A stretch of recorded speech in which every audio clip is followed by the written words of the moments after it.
She worked in silence for years until she fainted at work. Her boss finally spoke. Hello, everyone.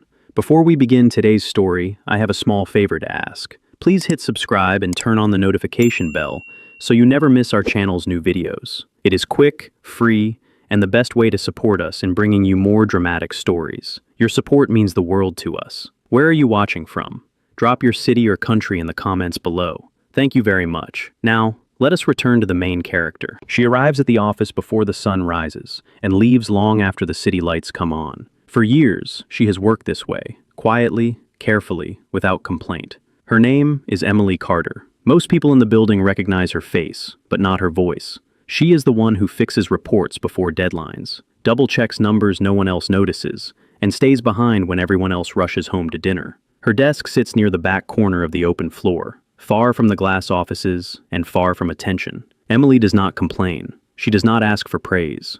She learned long ago that being reliable was safer than being seen. Every morning, she pours herself a cup of coffee, sets it beside her keyboard, and forgets to drink it. By noon, the coffee is cold. By evening, her hands ache slightly as she types, but she ignores it. She always ignores it. Her boss, Daniel Whitmore, is the founder and chief executive officer of the company. To most employees, he is distant, disciplined, and nearly untouchable. A self-made billionaire, known for his sharp instincts and even sharper silence. He rarely raises his voice, rarely offers compliments, and almost never asks personal questions.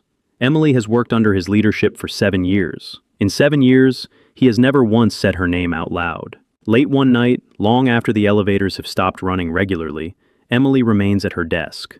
The office is quiet, except for the hum of overhead lights and the faint sound of air conditioning. Her screen glows with unfinished spreadsheets. Her phone buzzes with a reminder she ignores. Her vision blurs for just a second. She blinks, presses her fingers to the edge of the desk, and tells herself to breathe. She has felt this before. A wave of dizziness, a tightness in her chest. She promises herself she will stand up in a moment. She never gets the chance. The room tilts. The light above her flickers. Emily reaches out, knocking over her cold coffee, and then the floor rushes up to meet her. When she opens her eyes again, the world feels distant and muffled. Voices echo somewhere above her. She smells antiseptic and hears the steady beep of medical equipment. And then, through the haze, she hears a voice she recognizes instantly. Low, controlled, unmistakable. Do not move her, the voice says. Call the doctor now. There is urgency in his tone that no one at the company has ever heard before. Emily tries to speak, but her throat is dry. Her eyelids flutter. She feels a hand near hers, close but careful, as if afraid to touch her too firmly. Another pause, a breath, and then, softer, meant for no one else in the room, she hears him say, "I should have noticed sooner." For the first time in years, Emily is not invisible. And for the first time, Daniel Whitmore is no longer silent. What happens next will change both of their lives in ways neither of them expected. Emily wakes to the steady rhythm of a heart monitor and the soft glow of morning light filtering through a narrow hospital window. For a moment, she does not remember where she is. Then the weight of exhaustion settles back into her body, heavy and undeniable. A nurse notices her eyes open and steps closer, speaking gently, explaining that she fainted from severe exhaustion and dehydration. Emily listens without interrupting. She has heard versions of this before, though never in a hospital bed. When the nurse asks how long she has been feeling unwell, Emily hesitates. "A while," she finally says. The nurse nods, as if that answer explains everything. As the room quiets again, Emily stares at the ceiling and lets her thoughts drift backward. Long before the collapse, long before the cold coffee and late nights, there was a pattern she never questioned. She had joined the company fresh out of college, grateful simply to have a desk and a steady paycheck. The work was demanding, but she told herself that was normal. Everyone else seemed to manage. When tasks piled up, she stayed later. When coworkers needed help, she stepped in. When mistakes happened, she fixed them quietly before anyone noticed. Over time, people began to expect it. Emails came late at night with unspoken assumptions. Deadlines grew tighter. Praise went elsewhere. Emily learned to measure her worth by how invisible her effort could be. If no one complained, she was doing well. She skipped lunches. She postponed doctor appointments. She learned how to smile and say, "I am fine," even when she was not. Back at the hospital, the door opens again. Emily expects another nurse, but instead, she sees him. Daniel Whitmore stands just inside the doorway, his suit jacket folded neatly over one arm. He looks out of place here, surrounded by white walls and quiet machines. For a moment, he does not speak. He simply looks at her, as if confirming that she is real, that she is awake. "I will not stay long," he says finally. His voice is calm, but there is something restrained beneath it. "I wanted to make sure you are all right." Emily tries to sit up, instinctively professional even now.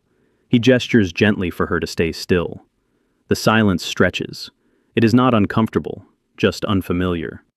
"The doctor said you pushed yourself too far," he continues. "They were clear about that." Emily swallows. "I did not mean to cause trouble."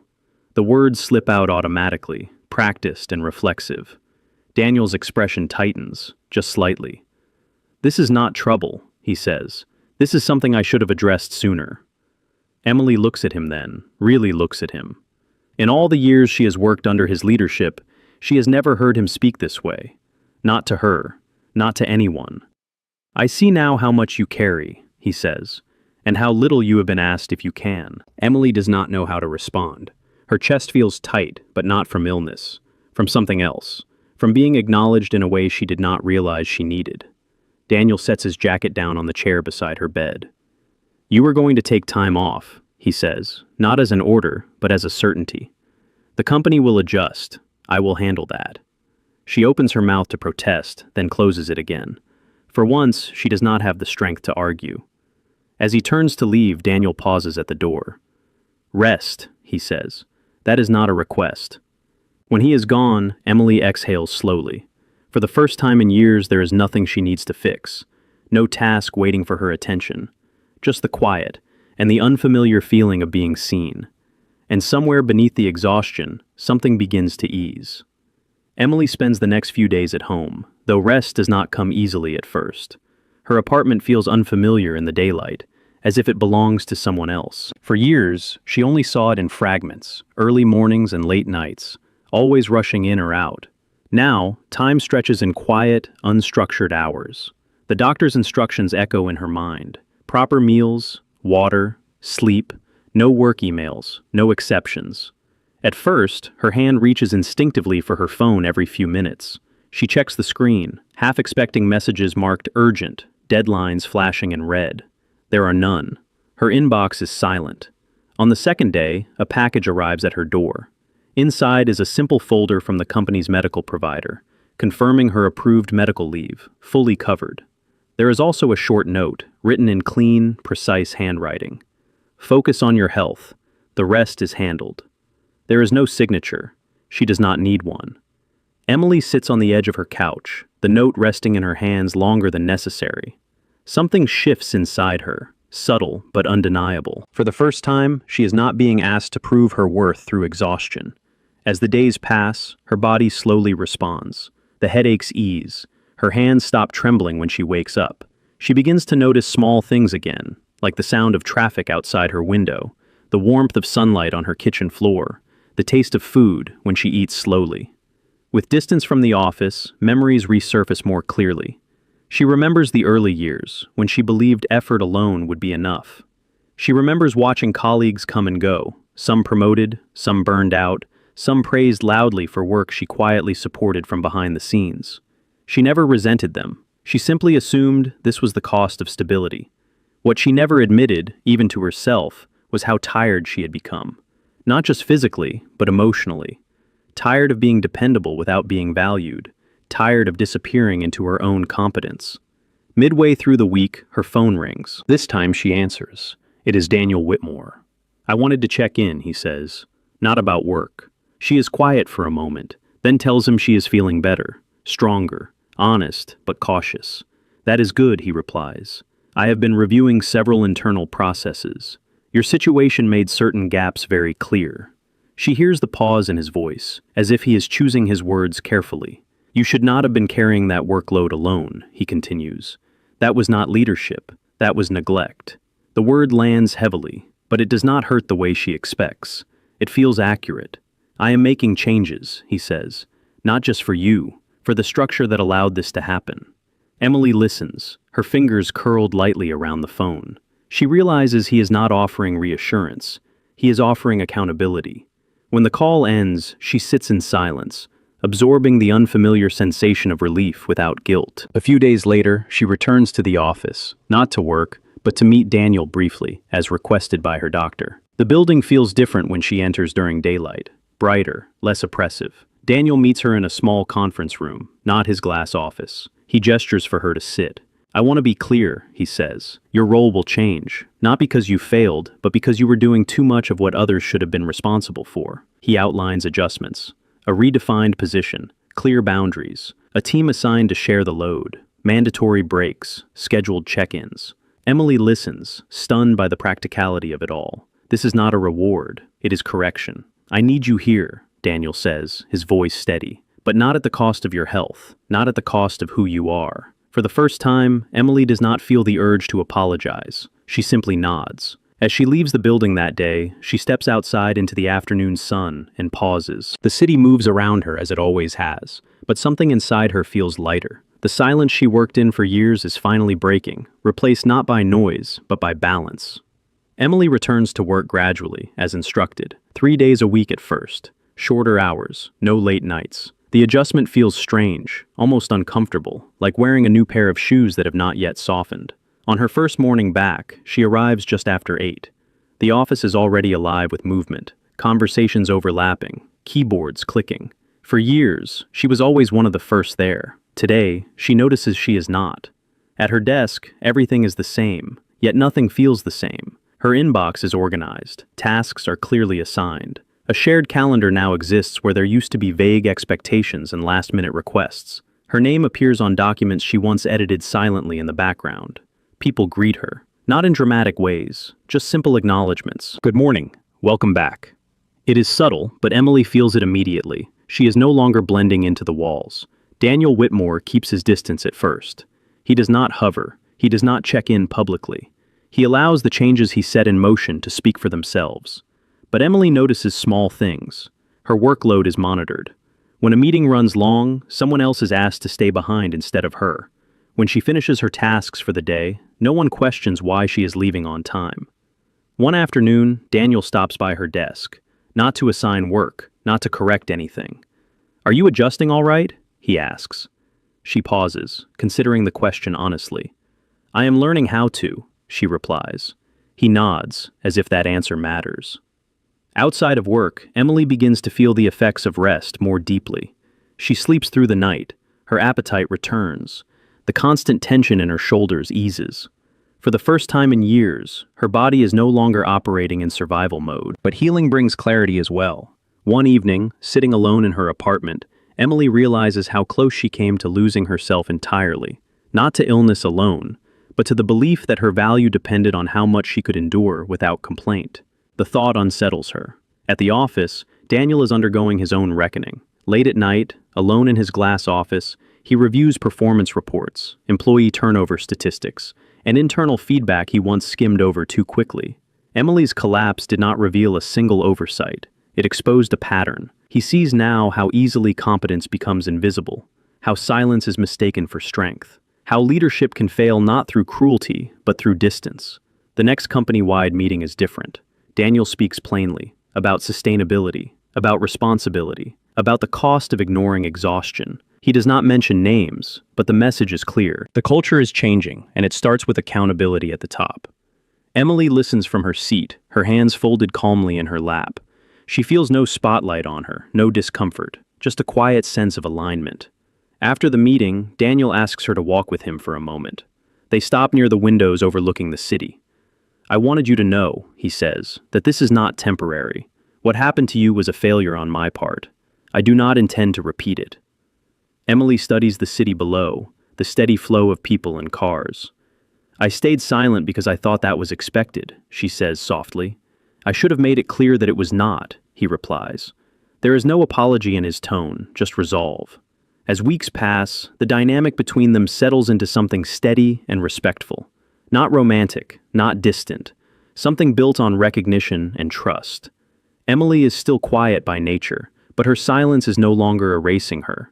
It is a choice, not a shield. And Daniel Whitmore, for the first time in a long career, understands that leadership is not measured by results alone, but by who is still standing at the end of the day. Emily does not notice the change all at once. It arrives quietly, the way healing often does, without announcement. One morning, she realizes she no longer braces herself before opening her email. Another afternoon, she leaves the office at 5:30 and does not feel the familiar stab of guilt. The habits that once kept her afloat are slowly loosening their grip. Her follow-up appointment confirms what she already feels. Her blood pressure has stabilized. The fatigue that once clung to her has faded into something manageable. The doctor reminds her that recovery is not a finish line, but a practice. Emily understands that now. At work, her redefined role begins to take shape. She is no longer the silent fixer behind the scenes. Her insights are requested openly in meetings. When she speaks, people listen, not because she speaks louder, but because she speaks clearly. Daniel Whitmore watches the shift with careful attention. He notices how she prepares before meetings now, not with tension, but with confidence. He notices how others defer to her expertise, how her presence anchors discussions that once spiraled into urgency and chaos. Most of all, he notices that she no longer disappears. One evening, after a long but balanced workday, Daniel asks if she has a moment. They sit in the conference room, the city outside darkening as lights flicker on one by one. "There is something I would like to offer you," he says, "not as a reward and not as compensation." Emily listens without interrupting. "I want you to help me redesign how this company defines sustainability," he continues, "not as an advisor from the outside, but as someone who understands the cost of silence from the inside." She feels the weight of the words, not as pressure, but as trust. "I will not accept unless it fits within the boundaries we set," she says carefully. A small smile crosses his face. "That is exactly why I am asking." Their conversations grow more frequent after that. Not longer, just more honest. They speak about leadership, about responsibility, about the quiet harm caused by systems that reward endurance over well-being. There is no pretense between them, no need to impress. What grows is not romance, at least not yet. It is something steadier, respect, recognition, a shared understanding of what should never be allowed to happen again.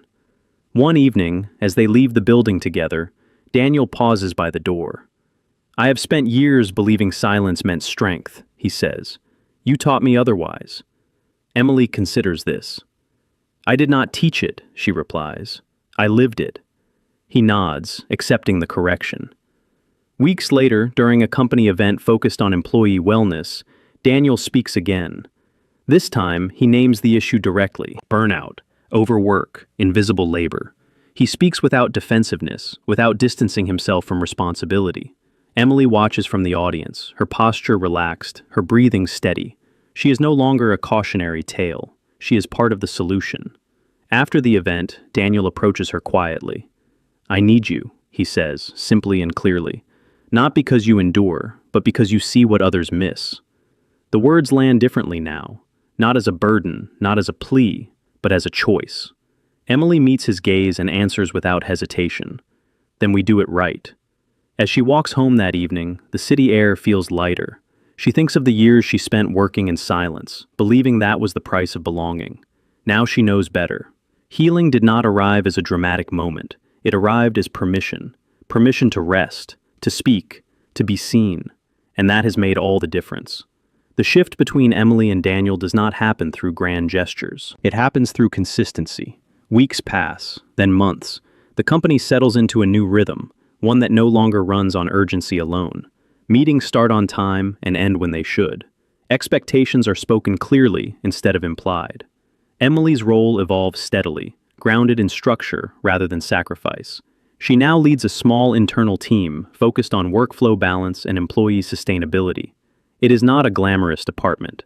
There are no headlines or applause, but the impact is tangible. Turnover slows, sick days decrease, conversations change.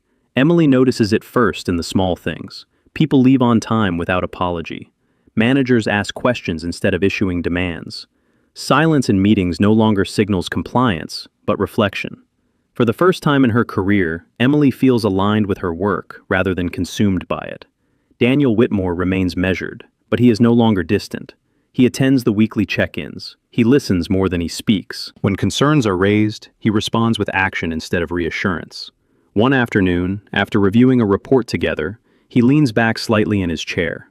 You were right, he says, about how easily endurance gets mistaken for loyalty. Emily does not rush to respond. People want to do good work, she says. They just should not have to disappear to do it. He nods slowly. Outside the office, their conversations expand beyond policy and performance. Sometimes, as they walk through the lobby at the end of the day, they talk about quieter things, the pressure of responsibility, the isolation of leadership, the cost of being needed without being known. Daniel admits, once, that he built the company believing distance protected clarity, that emotion would complicate judgment, that silence was safer. I did not realize, he says, how much it also isolated me. Emily understands this more than she expects to. Healing, she is learning, does not only belong to those who collapse. It belongs to those who never allowed themselves to. One evening, after a long but balanced workday, Daniel invites her to join him for dinner, not as a meeting, not as an obligation, just a conversation outside the walls that once defined them. They choose a quiet restaurant not far from the office, nothing extravagant, comfortable, human. They talk about their lives beyond work. Emily speaks about her early years, the fear of instability that taught her to overperform in silence. Daniel speaks about building something so large that he forgot to notice the people holding it together. There is no rush, no subtext, just understanding. As the evening ends, Daniel pauses before they part ways. I am glad you stayed, he says. Emily meets his gaze. I stayed because things changed, she replies, because you changed. He accepts that without defense. From that point on, something shifts again. Not suddenly, not dramatically, but unmistakably.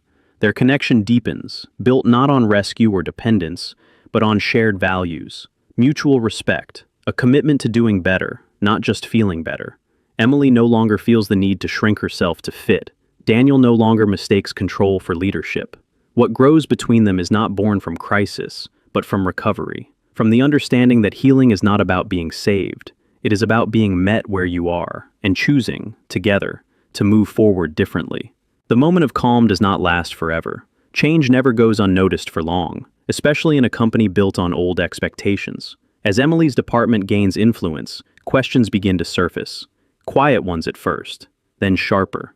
It starts with a meeting she is not invited to. Daniel Whitmore sits at the head of the table as several board members review quarterly reports. Productivity has improved, turnover is down, employee satisfaction metrics are rising. On paper, the changes look successful, but success does not silence doubt. One board member leans forward. These adjustments, he says carefully, they are expensive, reduced hours, expanded teams, slower timelines. Another adds, there is also concern about favoritism. This initiative began after one employee collapsed at work. The room grows still. Daniel does not react immediately. He listens. He always listens. You are referring to Emily Carter, he says finally. The name lands differently now. Yes, the board member replies. Her influence on company policy has grown rapidly. Some are questioning whether your judgment has been compromised. Daniel feels the familiar instinct to retreat behind distance, to end the discussion with authority alone. For years, that instinct protected him. This time, he resists it. My judgment was compromised before, he says evenly, when I allowed exhaustion to be mistaken for dedication, when I rewarded silence instead of sustainability. The room shifts, not in agreement, but in attention.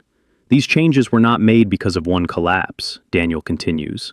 They were made because that collapse revealed a system that would have eventually failed many more. The board members exchange looks. The challenge is not over.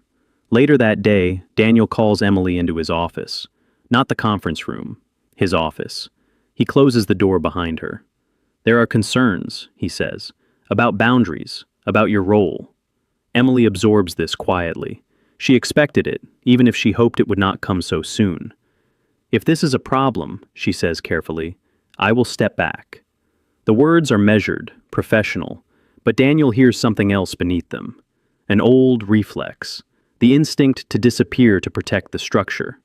No, he says firmly, that is not what this is. He moves from behind his desk, standing across from her. This is the moment where I either defend what we are building, he says, or allow the company to slide back into what it was. Emily studies him, searching for hesitation. She finds none. I need you to know, he continues, that I am prepared to stand by these changes, by your work, even if it costs me leverage. The room is quiet. Emily feels the weight of his words settle, not as pressure, but as trust. I will not be the reason you are questioned, she says. You are the reason I am certain, he replies. That evening, Emily goes home unsettled, not by fear, but by clarity. For the first time, her presence is not something that must be justified quietly. It is being defended openly. The next board meeting is decisive. Daniel presents data, testimony, long-term projections. He speaks not of compassion alone, but of strategy, of retention, of resilience, of leadership that does not break people to prove strength. When the meeting ends, the vote is narrow, but final. The changes stay. Emily stays. The cost is real. Daniel loses support from a few long-standing allies. Influence shifts, expectations harden, but something else strengthens. When Emily sees Daniel afterward, she does not thank him. She simply says, "You chose integrity." He nods. "So did you, when you did not disappear." That night, both of them understand something fundamental has changed. Healing, they realize, is not complete until it is defended. And this time, neither of them stands alone. The weeks that follow are quieter, but they are not easier. After the board decision, the company does not celebrate. There is no announcement, no victory speech. Change settles in slowly, resisted in small ways by habit and skepticism. Emily feels it in the hesitations, the guarded questions, the moments when people wait to see if the new standards will truly hold. She does not push, she steadies. Her work now focuses on integration rather than correction. She listens, she gathers feedback, she adjusts processes where they strain instead of forcing them into place. Healing, she knows, cannot be imposed. It has to be supported long enough to prove it is real.